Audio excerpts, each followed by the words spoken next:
ಯೇಸು ಕ್ರಿಸ್ತನು 5 ರೊಟ್ಟಿ 2 ಮೀನನ್ನು ಆಶೀರ್ವದಿಸಿ 5,000 ಗಂಡಸರು ಹಾಗೂ ಅನೇಕ ಹೆಂಗಸರು ಮಕ್ಕಳು ಉಂಡು ತೃಪ್ತರಾಗುವಂತೆ ಕಾರ್ಯವನ್ನ ಮಾಡಿದ್ದು ಅವರ ಕೊರತೆಯನ್ನ ಸಂಧಿಸಬೇಕು ಎಂಬುದಾಗಿಯೇ ಹೊರತು ಅವರನ್ನು ಸೋಮಾರಿಗಳಾಗಿ ಮಾಡಬೇಕು ಎಂಬುದಾಗಿ ಅಲ್ಲ.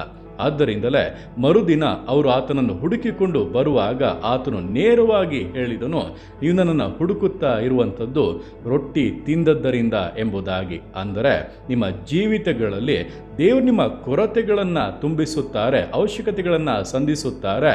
ಅದಕ್ಕಾಗಿ ನೀವು ಸೋಮಾರಿಗಳಾಗಿದ್ದರೆ ಆತನು ಖಂಡಿಸುವುದು ಕೂಡ ನಿಶ್ಚಯ. ಚುರುಕಾಗಿರಬೇಕು. ನಮ್ಮ ಕರಗಳಲ್ಲಿ ಕೊಟ್ಟಿರುವಂಥ ಕೆಲಸಗಳನ್ನು ಶ್ರದ್ಧೆಯಿಂದ ಶ್ರಮಪಟ್ಟು ಮಾಡಬೇಕು. ಆಗಲೇ ದೇವರು ನಮ್ಮಲ್ಲಿ ಸಂತೋಷ ಪಡುವಂಥದ್ದು. ನಮಗೇನಾದರೂ ಕೊರತೆಗಳು ಬಂದರೂ ಕೂಡ ಆತನು ಅದನ್ನು ಸಂಧಿಸಿ ಜಯದಲ್ಲಿ ತೃಪ್ತಿಯಲ್ಲಿ ಮುನ್ನಡೆಸುವಂಥದ್ದು.